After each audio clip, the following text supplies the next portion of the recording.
अंतर्मनाचा वेध घेणारे news channel star city one. राज्यातील आणि देशातील राजकीय घडामोडी पाहण्यासाठी आणि इतरही बातम्या पाहण्यासाठी सबस्क्राइब करा स्टार सिटी वन। प्रथम मी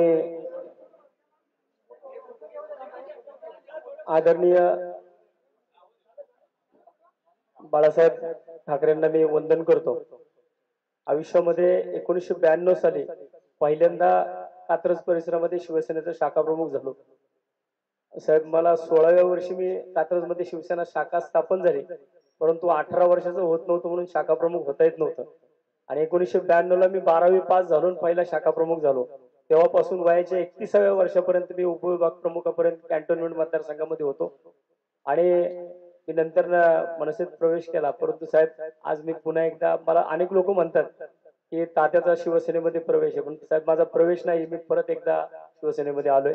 आणि आता या ठिकाणी जसं आता राऊत साहेबांनी सांगितलं, राऊत साहेबांच्या मार्गदर्शनानं, आयर साहेबांच्या मार्गदर्शनानं, तुमच्या आशीर्वादानुसार पुणे शहरामध्ये साहेब भविष्यामध्ये माझ्यासोबत आता दोन्ही शाखा शहराध्यक्ष आहेत, संपूर्ण नगरसेवक गेले 15 वर्ष सातत्याने मी महानगरपालिकेमध्ये असल्यामुळं शहराचा विरोधी पक्षनेता होतो। प्रशासनासोबत माझं अतिशय चांगलं काम आहे आणि भविष्यामध्ये या 10 नगरसेवकांचे साहेब भविष्यात आपल्याला मिनिमम आतापर्यंत जेवढे नगरसेवक नव्हते 25 पेक्षा जास्त नगरसेवक या पुणे महानगरपालिकेमध्ये आम्ही सर्वजण मिळून शहरामध्ये एक ताकद उभी करू, एवढं आज सांगतो। आणि आपण मला या ठिकाणी पुन्हा एकदा शिवसेनेमध्ये बोलवलं। माझे जवळजवळ 17 शाखा अध्यक्ष, 5 उपविभाग अध्यक्ष, 1 शहराध्यक्ष, 2 सचिव, महिला आघाडीच्या 5 शाखा अध्यक्ष, यांच्या सर्वांसह मी आज या ठिकाणी जे पदावरती होते, 12 मार्चला ज्या दिवशी मी महाराष्ट्र नवनिर्माण सेनेचा राजीनामा दिला, त्याच दिवशी या सर्व लोकांनी माझ्यासोबत पक्षाचा राजीनामा दिला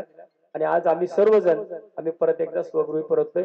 आणि आपण मला या ठिकाणी माझ्या सर्व कार्यकर्त्यांसह सामावून घेतलं, त्याबद्दल मी मनापासून आपणा